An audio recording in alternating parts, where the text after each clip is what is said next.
तभी कर सकता है। मात्र परिवार की दूरियां समाधि में कारण नहीं है। व्यक्ति सोचे परिवार से दूर हो गए, घर से दूर हो गए, अब समाधि हो जाएगी, आज जैन बन गई थी, कोई गारंटी नहीं। जब तक तुम पर पदार्थों से, परात्म दृष्टि से, पर बुद्धि से दूर नहीं होगे, तब तक तुम्हारी समाधि होने वाली नहीं है, और तब तक तुम्हारी सामयिक भी होने वाली नहीं है, क्योंकि सामयिक ही समाधि है। मरने का नाम समाधि नहीं है। 10 प्राणों का वियोग होना समाधि नहीं है। यहाँ पर मात्र व्यक्ति ने सोच रखा है कि प्राणों का वियोग हो जाए, 5 इंद्रियों का, 3 बल, आयु, श्वास, इनका वियोग हो जाना मरण है। किसका? देह का। लेकिन आचार्य भगवान यहाँ पर स्पष्ट रूप से कह रहे हैं, यदि आप सामयिक कर रहे हैं तो आपकी समाधि चल रही है। एक बात पूछूं अहमद भैया, एक बात पूछ लो आपसे, बुरा मत मानना, अभी क्या चल रहा है? स्वाध्याय बिल्कुल सत्य है, ये भी समाधि चल रही है। इस समाधि चल रही है, इस सामयिक चल रही है। यदि समता है तो सामयिक, और 1 घंटे आप यहाँ पर बैठे और 1 घंटे में 4032 श्वासें आपकी चली गई। 1 घंटे में आपकी 4032 श्वासें जा रही है, वो पुनः मिलेगी क्या? बोलो नहीं, गई तो क्या हुआ? यदि समता के साथ वो श्वासें गई तो समाधि, यदि विषमता के साथ वो श्वासें गई तो असमाधि। सामयिक करना नहीं है, सामयिक में तो बैठना है, समता रखना है। हो सकता है चेयर पे बैठे भी सामयिक हो सकती है, और हो सकता है लेट करके भी सामयिक हो सकती है, और एक ध्यान मुद्रा में बैठा हुआ है, फिर भी सामयिक नहीं हो रही। देखने वाले को दिख रहा है कि ध्यान कर रहा है, क्योंकि मौन है। इंद्रियों का व्यापार बन रहे, नेत्र बन रहे, चक्षु इंद्री का व्यापार बंद है। जैसे घर की शॉप की शटर बंद होती है तो क्या कहते हैं? कोविड काल में लॉकडाउन था, बराबर? कोविड काल में लॉकडाउन था, क्या था? शटर बंद थी। गवर्नमेंट को क्या मालूम है? बोलो, व्यापार बंद है, लेकिन अंदर ही अंदर क्या हो रहा है शटर के पीछे? बोलो, समझ गए? ऐसी आचार्य भगवान कह रहे हैं, तुमने लॉकडाउन तो कर लिया, कैसा? खड़े हो गए पूर्व दिशा में, विदिशा में नहीं जाएंगे, दक्षिण दिशा में कहीं नहीं जाएंगे, पश्चिम में नहीं जाएंगे, उत्तर में नहीं जाएंगे, दिग्वंदन किया है, बैठकर नमस्कार किया है, काय उत्सर्ग किया है, और जो तन पर वस्त्र है परिग्रह इसको छोड़ करके और मेरे साथ कुछ भी नहीं है, संकल्प है, मैं संकल्प कर रहा हूँ। और इतने के बाद भी अपने इंद्रियों का व्यापार बंद कर लिया है पीयूष भैया ने कि 1 घंटे तक हम किसी को नहीं देखें। आंखें बंद करना मतलब शटर को बंद करना है। इन नेत्रों को बंद कर लेना, जैसे गेट को बंद करना है वैसे ही ये कपाट अपने बंद कर लिए हैं। अब बतलाओ तुम कितना अनुशासन का पालन कर रहे हो। अभी तो कहानी नहीं थी, जब तक ग्राफ सदर के बाहर आ रहा था तो तुम सावधान थे, क्योंकि उस पेशेंट को अंदर लाओगे तो और बीमारी। यदि वो पेशेंट वो ग्राफ अंदर आएगा तो गाड़ी खतरे में। यदि बाहर के बाहर सदर के बाहर से खुले में आप दे रहे तो सावधानी है, आपको डर नहीं है, भय नहीं है, और भी वो बाहर के बाहर ही रहेगी। ऐसी ही मात्र मुझे डर है, भय है कि मुझे सामायिक करना है। मुझे डर है कि नहीं है? किसका बताओ। यदि मुझे पाप से डर नहीं है, मात्र मुझे डर है समाज से कि साधु सामायिक नहीं कर रहा, और मैं बैठ भी गई, शटर बंद भी कर ली, और अंदर ही अंदर व्यापार जारी है, तो कोई फायदा होने वाला है क्या?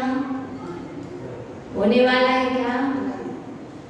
आपकी रक्षा के लिए पीएम ने निर्देश दिए थे, और हमारे पीएम आचार्य भगवान भट्टिकेर स्वामी ने हमारे लिए निर्देश दिए हैं।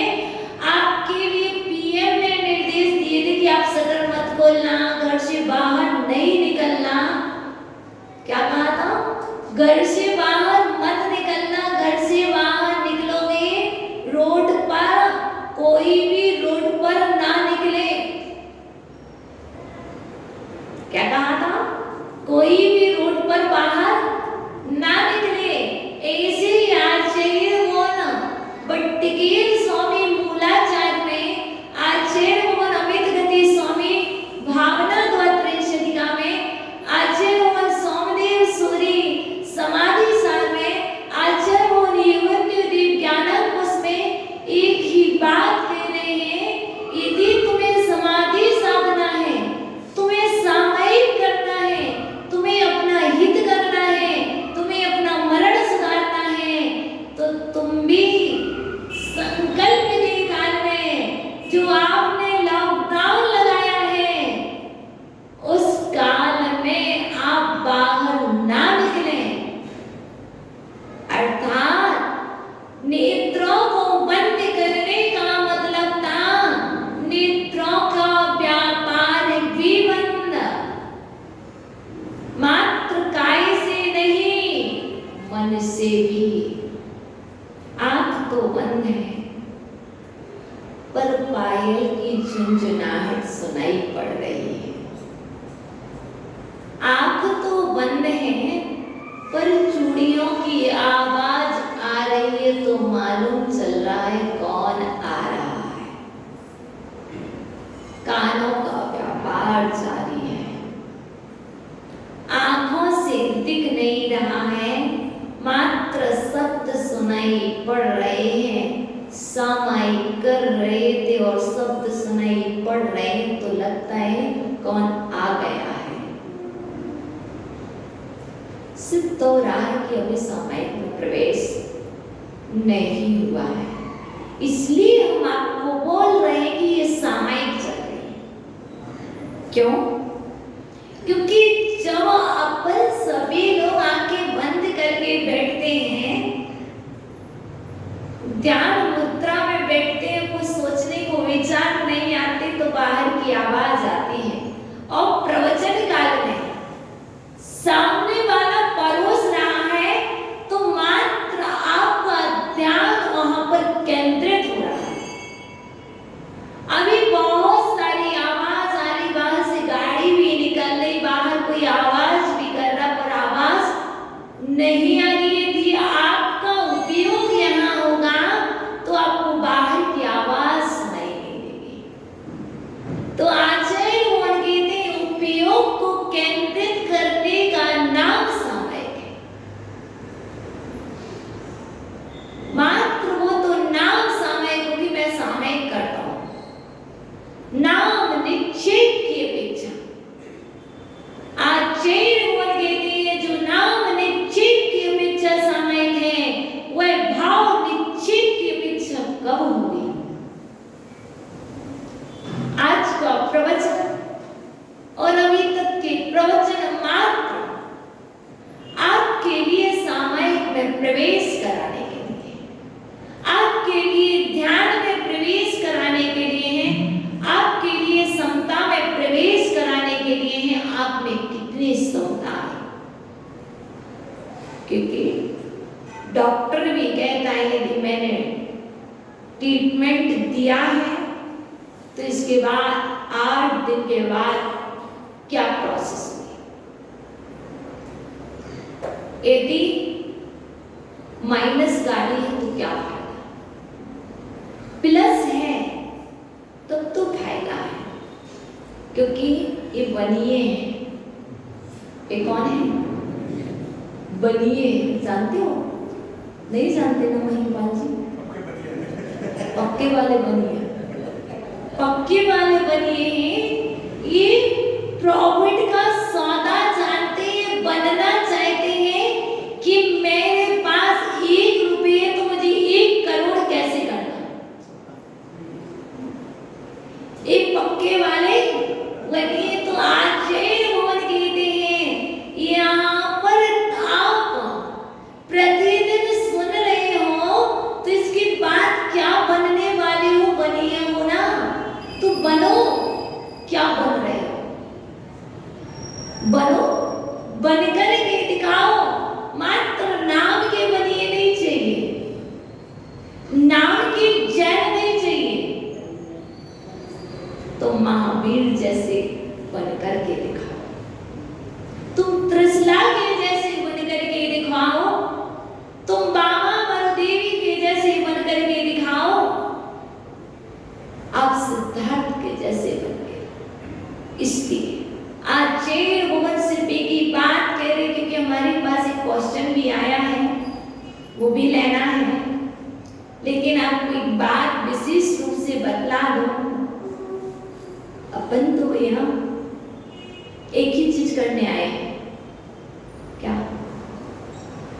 विपिन भैया बोल रहे हैं चातुर्मास, हम चातुर्मास करने नहीं आए, हम चातुर्मास करने नहीं आए, तो तुम्हारा चातुर्मास कराने आए। इसलिए इसमें मत रहो कि हम चातुर्मास करने आए। हमारा मात्र लक्ष्य है यदि चातुर्मास किया है तो चातुर्मास करने वाले कितने तैयार हुए, कितने तैयार हुए। और कुछ लक्ष्य नहीं है, और कोई ध्येय नहीं है, मात्र यदि किसी को बनाना चाहते तो अपने जैसा, अपने से श्रेष्ठ, क्योंकि वही मालिक कैसा जो सेवक को अपने जैसा ना बनाए। वो मालिक कैसा, उस मालिक का कोई मूल्य नहीं है जो अपने सेवक को अपने जैसा मालिक ना बना दे। ये तो वो दरबार है कि सेवक को भी मालिक बना दिया जाता है। इसलिए हमारे आचार्य भगवंतों ने सिर्फ इतना ही कहा है, तुम अपने आप को तुच्छ मत मानो, हे मत मानो, आप इसके लिए बहुत अच्छा मानो। तुम भगवान हो, तुम भगवान आत्मा हो, तुम्हारे अंदर में भगवत्ता है, तुम प्रकट करो। मात्र आपने प्रकट नहीं किया है, इसलिए आप भगवान नहीं बने। जिन्होंने अपनी शक्ति को प्रकट कर दिया है वो भगवान बन गए हैं, इसलिए आप भगवान हो। ये निर्णय रखो कि मैं भगवान हूँ। कहीं भी आप ये मत कीजिए कि मैं कमलेश हूँ, मैं विपिन हूँ, मैं मनीष हूँ, मैं पीयूष, मैं धर्मेंद्र। आपसे पूछा जाता है आप कौन? बस पर्याय दृष्टि, मूढ़ दृष्टि, पर्याय दृष्टि, मूढ़ दृष्टि। आचार्य मोहन कहते हैं आप आत्म दृष्टि रखो, निज दृष्टि रखो, स्वदृष्टि रखो। जिस दिन आपकी दृष्टि बदल जाएगी उस दिन आप अपने आप को स्वीकार कर लेंगे, मैं भगवान हूँ। मुझ में और भगवान में कोई अंतर नहीं है, जैसे भगवान है वैसे मैं हूँ। स्वीकार है इस बात को? दादाजी, पीछे वाले दादाजी स्वीकार है? सुनी नहीं, व्हाइट वस्त्र पहने हैं, नाम मुझे पता नहीं है।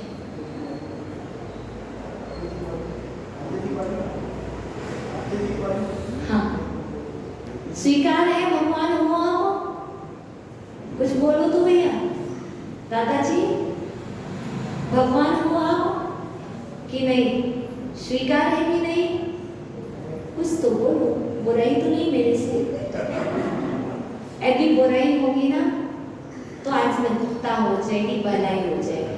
बता दो आप भगवान हो कि नहीं हो? आप कैसे भगवान? यदि आपने स्वीकार किया मैं भगवान हूं तो कैसे भगवान? किस अपेक्षा से कैसे भगवान? क्वेश्चन तो है, क्योंकि क्वेश्चन के ऊपर क्वेश्चन खड़ा होता है।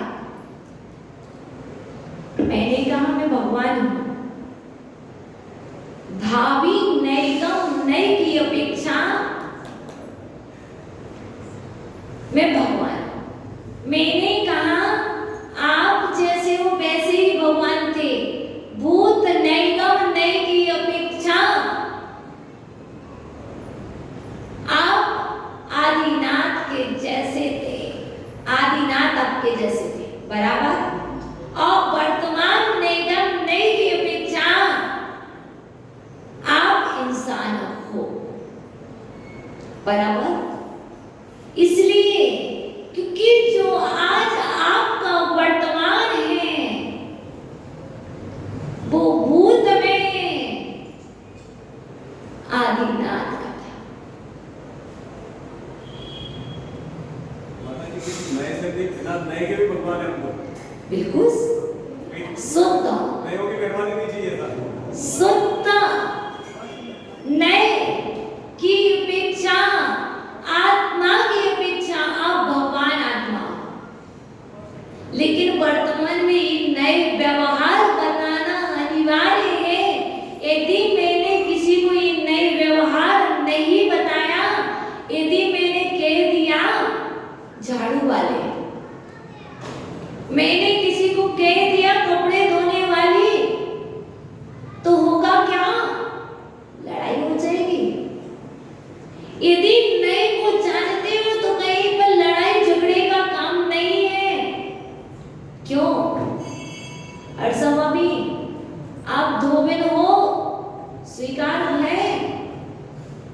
नहीं है ना? यदि कोई आपको बोले धोबिन, इधर आओ, आप क्या बोलोगे? अब शब्द समझ लोगे। यदि आपको नए का ज्ञान होता तो आप कहते मैं अभी वस्त्र को धो रही हूँ, इसलिए मैं एवं भूत नए की अपेक्षा धोबिन हूँ। जिस समय झाड़ू लगा रहे हो उस समय झाड़ू वाली हो। कैसे हो? एवं भूत नए की अपेक्षा। जिसने नए को पढ़ा है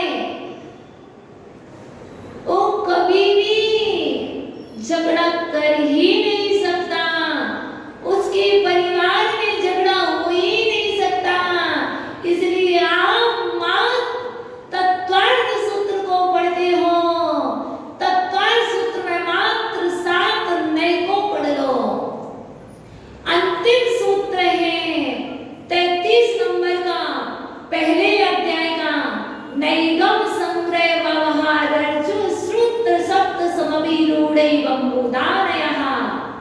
मात्र इन 7 नए को समझने वाला कभी भी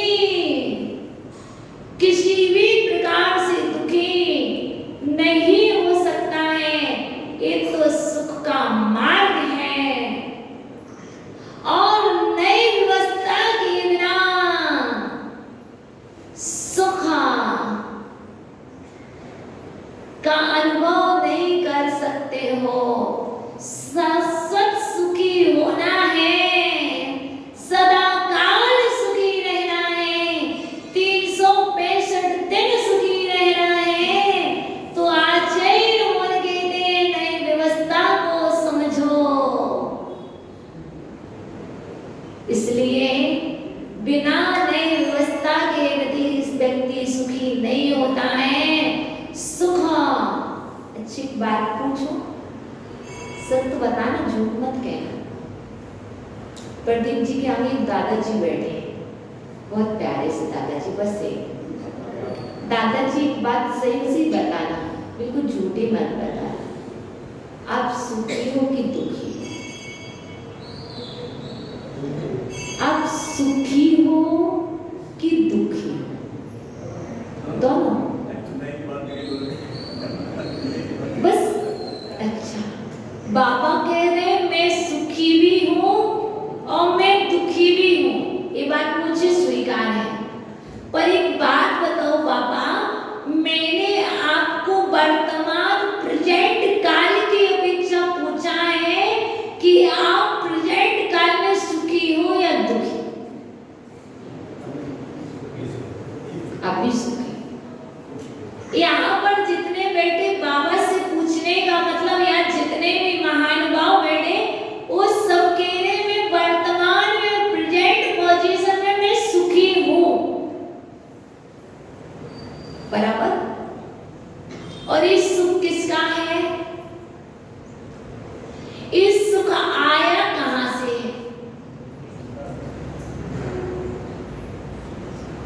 देखो आप सुखी हो, यहाँ पर ना तो गुलाब जामुन है, ना रबड़ी है, ना मावा है, ना कुछ है, फिर भी आप कह रहे मैं सुखी हूँ। मुझे भूख लगी और मैं कह रहा हूँ मैं सुखी हूँ। मुझे प्यास लगी फिर भी मैं कह रहा हूँ मुझे प्यास नहीं, लेकिन मैं तो बहुत सुखी हूँ, आनंदमय हूँ। तो बताओ ये सुख आया कहाँ से? और हम श्री के पास शास्त्र से, जनेंद्र भगवान से। कहाँ से आया? यदि जनेंद्र भगवान देते ना सुख तो प्रतिदिन मंदिर में आते हो, माथा चरणों में रखते हो, अभिषेक करते हो, सुखी हो जाना चाहिए था। पर किसी को सुख नहीं दिया।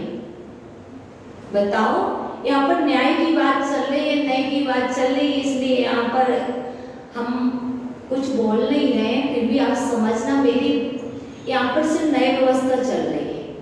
आप सुखी हो, आप बताओ सुख दिया किसने? क्योंकि आप भगवान आत्मा हो, ये बात आपने स्वीकार की है। अब हम उस डिसीजन पर आपको ले जा रहे हैं कि आप सुखी हो, ये सुख दिया किसने है?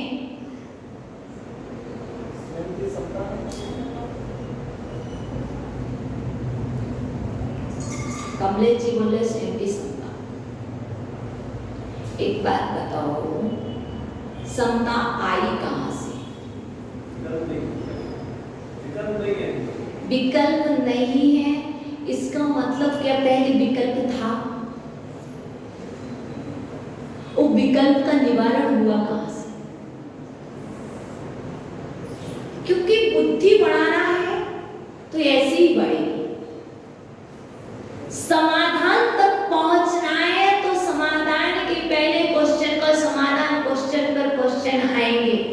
तो यहाँ पर मैं आपको बताएं, यहाँ पर आचार्य भगवान कर्ता बुद्धि दूर कर रहे हैं, कर्तृत्व बुद्धि को हटा रहे हैं कि रे आप भगवान हो तो आप स्वयं हो, भगवान आप स्वयं हो। आपको जो सुख का अनुभव हो रहा है वो ना हमने दिया है, ना शास्त्र से हुआ है,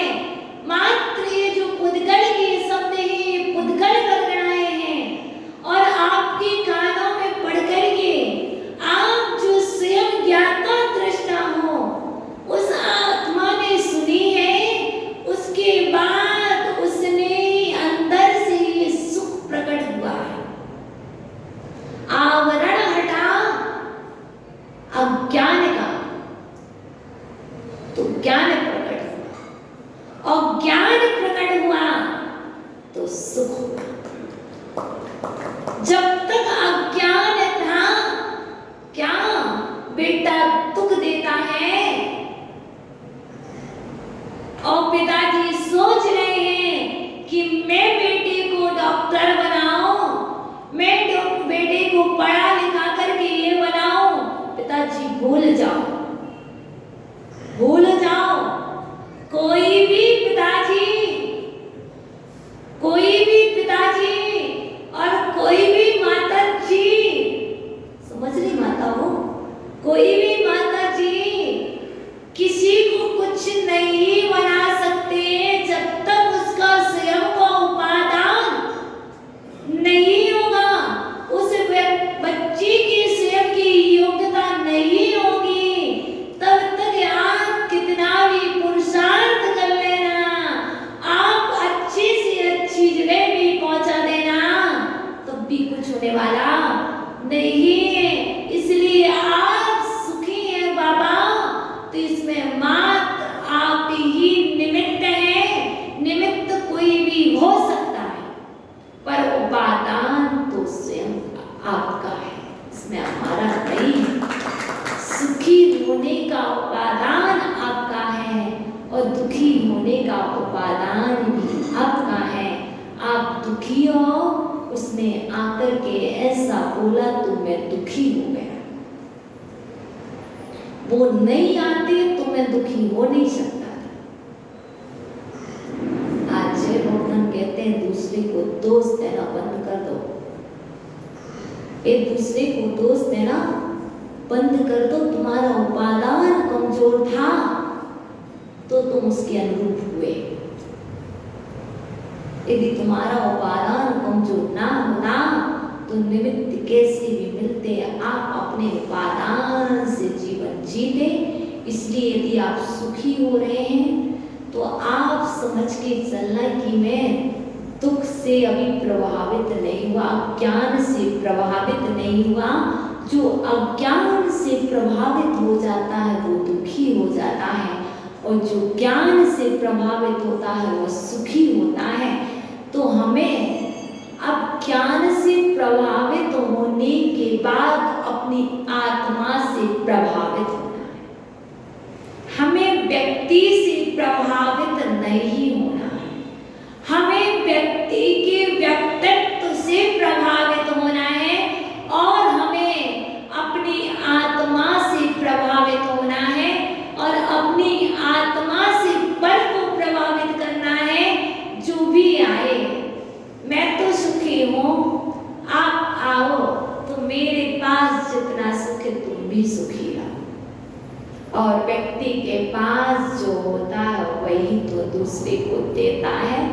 जिसके घर पे नमक की बोरियां होती है वो नमक की बोरी ही बेचेगा, जिसके पास शुगर होगी, शक्कर होगी, वह क्या बेचेगा, शक्कर बेचेगा।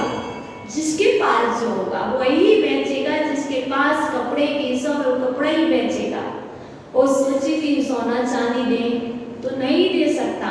ऐसी ही व्यक्ति के पास जो होगा व्यक्ति दूसरे को देगा क्या? हम कहते हैं वो ऐसा दे, अरे भैया तुम क्यों टेंशन करते हो? जिसके पास जो होगा, जो बैंक में जमा करके रखा वही तो निकालेगा ना, किसी के दूसरे के बैंक के पैसे निकाल करके तो नहीं दे देगा ना। तो उसके बैंक बैलेंस में रखा क्या है वही देगा। तो अजय वो कहते ये तो वो बैंक ही, खाता खोलने का टाइम था, तुमने खाता खोला है और इस टाइम इतने दिनों से बैंक में क्या डाला है, जब भी निकलेगा वही निकलेगा। तो हम सभी अजय और अमित गति स्वामी को पढ़ रहे थे, तो अमित गति स्वामी ने स्पष्ट रूप से कह दिया पूजा समता का निर्माण नहीं होगा पूजा से। मतलब आपको पूजा करने से हो सकता है, और मान के चलिए हम सोचे पूजन करने मेरी समता बन जाए तो मैं इस भ्रम में ना रहूं। आप सोचो कि माता जी को खुश करना, प्रसन्न करना, चलो पूजा कर लो, पाठ प्रक्षालन कर लो, चिनवाड़ी बैठ कर गिफ्ट दे दो, सारी चीज दे दो, प्रसन्न हो जाए, तो समझ के चलना यदि हम उससे खुश हो रहे हैं तो समझ के चलना कि अभी हम बाहर में हैं, अभी हमारी दृष्टि में जो होना चाहिए अभी हम उसमें नहीं है। वस्तुतः यदि इन सब चीजों से प्रभावित हो रहे हैं तो आचार्य बोल कहते हैं अभी आत्मा से प्रभावित नहीं हो रहे हैं। वस्तु से प्रभावित होने का मतलब है आत्मा से प्रभावित ना होना, और आत्मा से प्रभावित होने का मतलब वस्तु से प्रभावित नहीं होना, और वस्तु से अप्रभावित भी नहीं। वस्तु अपना प्रभाव छोड़ेगी। शक्कर खाओगे तो मीठी लगेगी, मिर्ची खाओगे तो तीखी लगेगी, उसका स्वभाव है, पर तुम उससे प्रभावित मत हो जाना, उससे आप अप्रभावित ही रहना बहुत अच्छा है।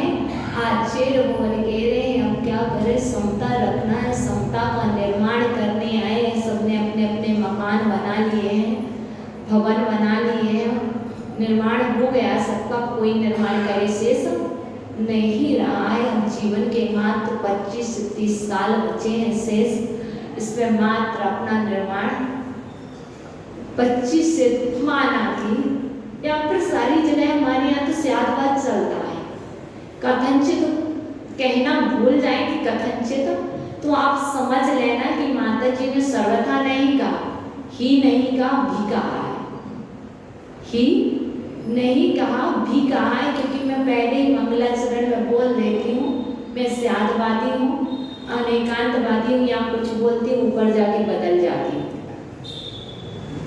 यहाँ पर कुछ बोलती हूँ ऊपर जाके बदल जाती हूँ। क्यों? क्योंकि स्यादवादी ऐसे ही होते हैं, गिरगिट की तरह रूप बदल देते हैं। कैसे? यहाँ पर बोला ये सत्य है, वहां पर बोल देंगे ये सत्य नहीं, क्योंकि स्यादवाद में भी होता है, ही नहीं होता, इसलिए हम ही की बात नहीं कहते। माना कि 25-30 साल बचे हैं और इन 25-30 साल में हमें निर्माण कार्य करना है। अब वो निर्माण कार्य आज अभी मैंने सिर्फ शिलान्यास किया है, पिलर खड़े हुए थे, बीम डल गई थी, अभी छत ढली नहीं है, अभी छत स्लिप नहीं ढला है, तो स्लिप कब ढलता है? अभी उसी की तैयारी चल रही है। कह रहे हैं कि स्लिप ढलने के लिए अभी समय है, और ढल जाएगी तो सीलिंग कब खुलेगी ये पता नहीं। तो आचार्य मोहन सिर्फ यहाँ पर मात्र पहले तो उन्होंने शिलान्यास कराया था, नींव डलवाई थी, अभी मात्र उसी पर चल रहे हैं कि कब तक आपकी छत डलती है, क्योंकि बिल्डिंग बनने में बहुत टाइम लगता है। तो आचार्य मोहन कह रहे बिल्डिंग बन रही है, बिल्डिंग के पहले पूजा विकल्पों का त्याग कर दो, संकल्प विकल्पों से मुक्त हो जा। अब आचार्य भगवान आगे कहते हैं कोई भी बाह्य पदार्थ ना के आगे पढ़ेंगे लेकिन बतला देते हैं, कोई भी बाह्य पदार्थ कभी भी ना मेरा हुआ है, ना मेरा हुआ था, और ना मेरा होगा। कोई भी, समझ गए? कोई भी कौन हो सकता? जो जो दिख रहा है, जो जो दिख रहा है वो मेरा ना हुआ था, ना हुआ है, ना भविष्य में कभी मेरा होगा। ऐसा दृढ़ श्रद्धा भद्र परिणामी समाधि की इच्छुक समता के धारी ये समता मूर्ति ये ज्ञानी जीवों को आचार्य बोल कह रहे हैं कोई भी बाह्य पदार्थ ना मेरा हुआ है, ना हुआ था, ना होगा, ये दृढ़ निश्चय कर लो, क्योंकि तुम्हें समता का कलश ढालना है, समता का कलश आरूढ़ करना है। समाधि साधना सामयिक करना, तो सामयिक में करना क्या, मात्र निर्णय कर लो। और कह रहे बाह्य वस्तुओं को छोड़कर तुम मुक्ति के लिए सिर्फ मात्र निज आत्मा का अवलंबन लो। बाहर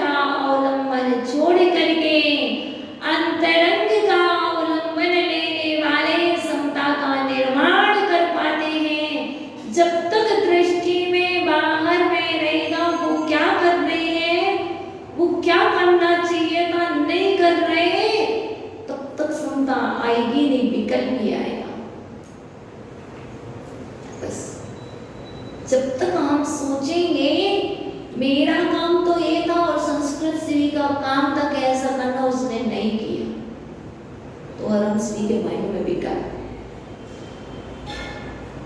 और जब वो छोड़ देंगे, वो अपना कार्य कर रहे हैं, मैंने कर्तव्य बुद्धि मान ली है, ये अपना तो बुद्धि मान रखी है, इस कारण से मैं आज परेशान हूँ। ये विकल्पों का जन्मदाता कोई दूसरा नहीं, विकल्पों का जन्मदाता आप स्वयं हो।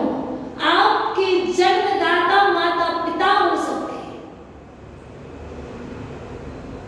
आपके जन्मदाता माता पिता है, आपके दीक्षादाता विपिन जी कह रहे गुरु जी हैं, वो सागर जी जो स्वीकार है, पर मेरे विकल्प के जन्मदाता और कोई दूसरा नहीं है, मैं स्वयं अपने विकल्पों की जन्मदात्री हूँ। संक्लेश, विकल्प, टेंशन, चिंता, तनाव, ये सब कहाँ से आ रहे हैं? किसने दिए? कहाँ से आए? किसी ने नहीं। दोष मत दो अपने आप को, दोस्तों मैंने ही जन्म दिया है और मैं ही इनको मिटाऊंगा। विकल्प बनाने वाला मैं और विकल्प मिटाने वाला मैं से तात्पर्य आत्मा, अहम, मैं उत्तम हूँ। उत्तम पुरुष का एक वचन है अहम, मैं। तो यहाँ पर एक जन्म दिया है विकल्प को, तो मिटाएगा कौन? उपाय बताओ, उपाय बताओ। मैं टेंशन में हूँ, कैसे टेंशन से हूँ? आज वो कहते जहां से उत्पन्न हुई वैसे मिटा दो, जहां से टेंशन उत्पन्न हुई वैसे मिटा दो। क्योंकि व्यवहार जगत में देखा जाता है चोट कहाँ पर लगी? उस पत्थर से। यदि पत्थर की चोट लगी है तो डॉक्टर भी कहता है उसका इलाज पत्थर में ही होगा। स्वीकार है? नहीं, बतलाते हैं। धर्मराज, यदि चोट लगी, आयुर्वेद में कहते हैं यदि चोट मुझे पत्थर से लगी तो मुझे रक्त बहने लगा, अब वो रक्त को बंद करना है तो मुझे कहाँ जाना पड़ेगा? डॉक्टर के पास। डॉक्टर नहीं है तो आप क्या करो, जहां पर वो पत्थर है ना वहीं पर एक औषधि भी है, वो है ब्रह्मराज। अब डॉक्टर नहीं है, जब क्या हो तो विहार करते हैं तो पत्थर की चोट लगती है तो आशीष ने बोल रखा है पत्थर में ही इलाज है, वहां पर एक औषधि भी है ब्रह्मराज। वो जब भी मिलेगी मिट्टी में नहीं मिलेगी, वो पत्थर में ही मिलेगी। और तो उस पत्तियों को लीजिए और उसका रस जहां चोट लगी उस पर डाल दीजिए, रक्त बंद हो जाएगा। औषधि कहाँ मिली? वही मिली ना, मिट्टी में चोट लगी, कांटा लगा तो निकला कांटा कैसे? कांटे से ही ना। कांटा लगा तो कांटा ही चाहिए निकालने के लिए, क्योंकि ये प्रैक्टिकल हम लोग के जीवन में आए दिन के हैं कि रास्ते में कांटा चुभता तो सुई नहीं खोजते। भैया सुई कहाँ मिलेगी? 10 किलोमीटर, 50 किलोमीटर, 500, लेकिन यदि खोजेंगे तो बबूल का कांटा चुभा था तो बबूल का कांटा वहीं पर कांटा निकालने का काम आएगा। इसलिए जिस भूमि पर चल रहे हो, जिस मिट्टी पर चल रहे हो, मिट्टी उठाओ, वो मिट्टी तुम्हारा कार्य कर देगी। इसलिए आज जेरबोन कहते विकल्प जहां से उत्पन्न हुआ है उसको वहीं पर दबा दिया जाए। फुंसी फेस पर हुई है तो फुंसी वहीं पर, यदि नहीं करोगे तो दूसरी जगह पैदा हो जाएगी। इसलिए उसका विकल्प का समाधान सिर्फ वहीं पर है। और यहाँ पर एक हमारे पास एक क्वेश्चन आया है, सम्यक दृष्टि जीव अगर सर्प को रस्सी माने या जाने और स्वर्ण को पीतल का भेद ना जाने, स्वर्ण में और पीतल में भेद ना जाने सम्यक दृष्टि जीव है, वो रस्सी को सर्प जान रहा है और सर्प को रस्सी जान रहा है। दोनों चीज को ले लेना, स्वर्ण को पीतल जान रहा है और पीतल को स्वर्ण जान रहा है, और हीरा रत्न को कांच जान रहा है और कांच को हीरा समझ रहा है, और 24 तीर्थंकर के नाम नहीं जान रहा, तब भी वह सम्यक दृष्टि है ही क्यों? ऐसा क्यों? सम्यक दृष्टि ही है, ये बात सत्य है, ये सब क्यों? तो बताओ, स्वीकार है? क्योंकि उसके पास अतत्व श्रद्धा नहीं है, उसके पास तत्व का श्रद्धान है, उसके पास अतत्व श्रद्धान नहीं है, इसलिए वो सम्यक दृष्टि ही है। हो सकता है कभी हम व्यक्ति को कुछ भी समझ लें, पर एक चीज माइंड में बैठी है, ये व्यक्ति का स्वभाव नहीं है, ये त्रैकालिक निर्णय नहीं, उसका तात्कालिक निर्णय है, और व्यक्ति तत्काल को देख करके त्रिकाल का निर्णय कर बैठते हैं, और आचार्य भगवान कहते हैं तत्काल की परिणति को देख करके त्रिकाल का निर्णय मत करना कि यह ऐसा ही है,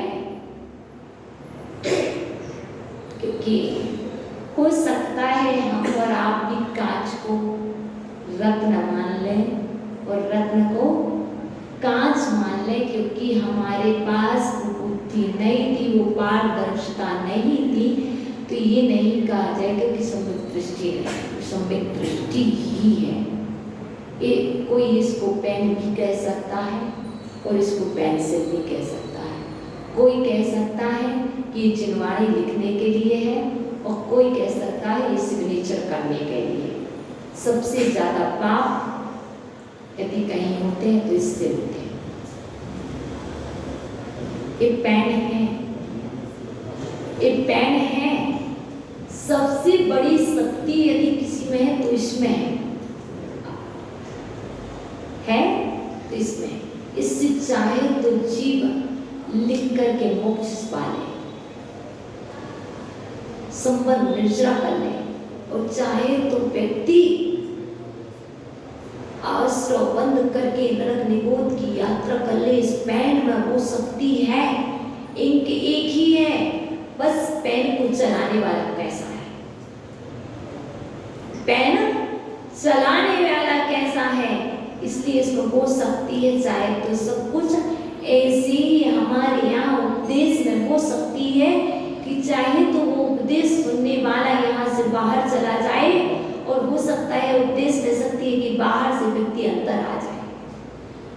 तो हम सबको बाहर से अंदर आने की यात्रा करना है, और इस पेन का सदुपयोग करके संवर और निर्जरा को साधना है।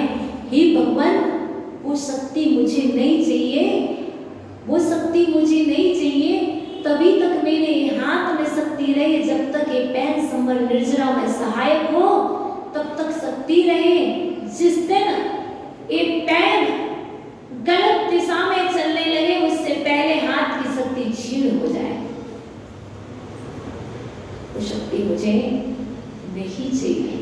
इसलिए आइए, तो ये क्वेश्चन का समाधान हुआ, कोई विकल्प नहीं। तो चलिए आप पढ़ लें, आचार्य भगवान को पढ़ लें। बहुत बुरा लग रहा है आपको कि बहुत टाइम हो गया है, तो चलते। ना संति वाह्या मम केचिनार्था, न संति वाह्या मम केचिनार्था। बोलो ना, भूल गए क्या? पुस्तक में नहीं होगी तब भी बोल सकते हैं कि शब्द ही बुलाए। न संति वाह्या मम केचिनार्था,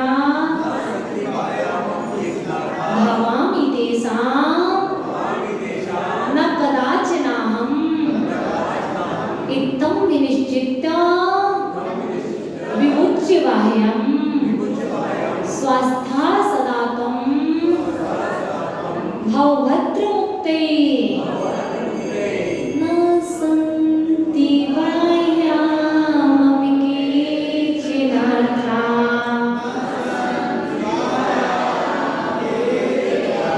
न सन्ति बाह्यामपि केचिदर्था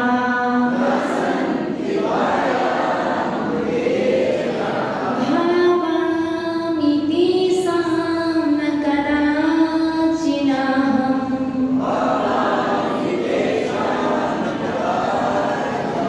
इत्थं विनिश्चित्य विमुच्य बाह्यम् स्वस्था सदा त्वं भवभद्रमुक्ते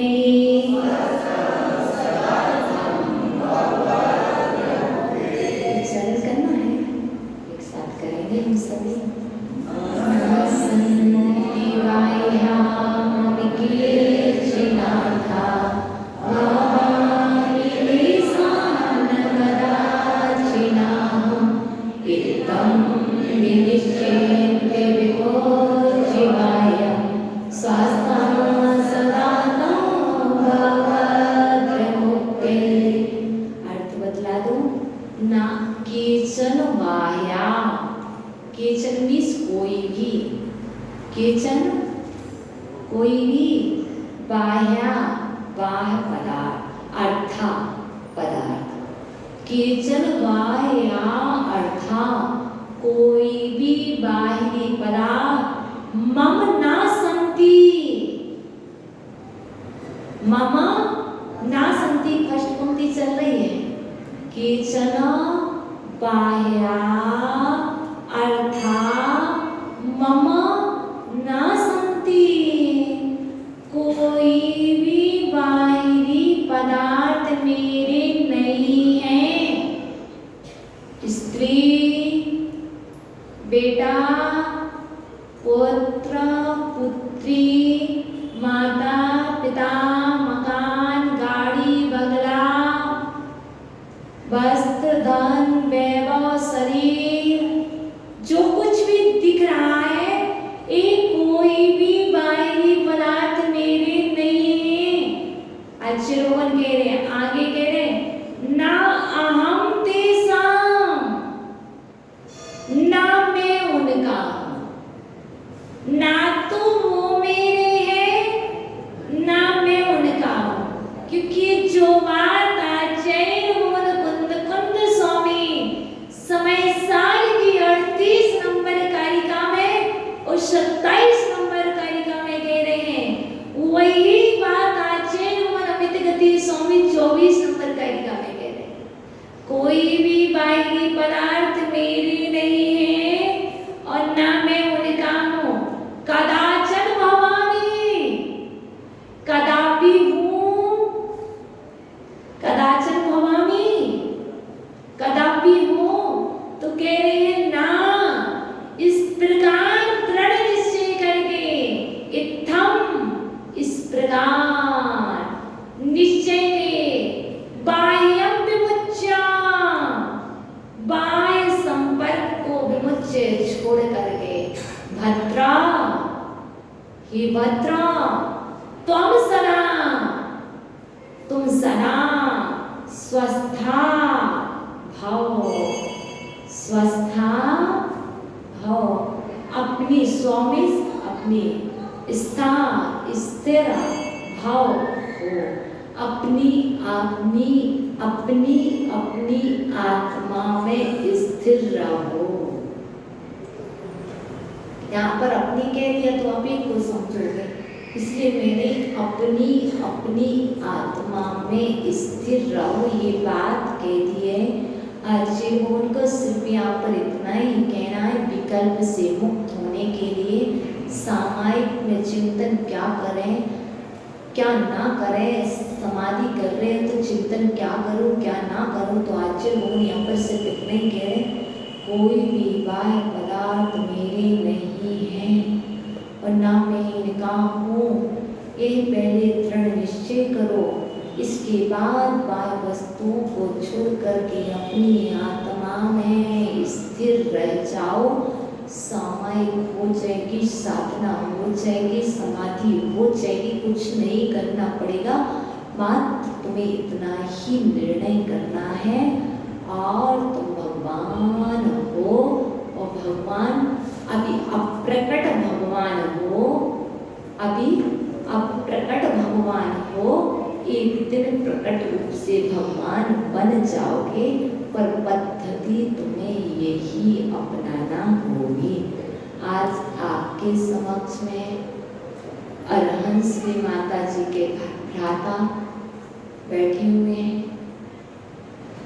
बस उनके लिए भी उपदेश है कि माता जी ने जैसे अपने आप को पाया, आप भी अपने आप को पाएं।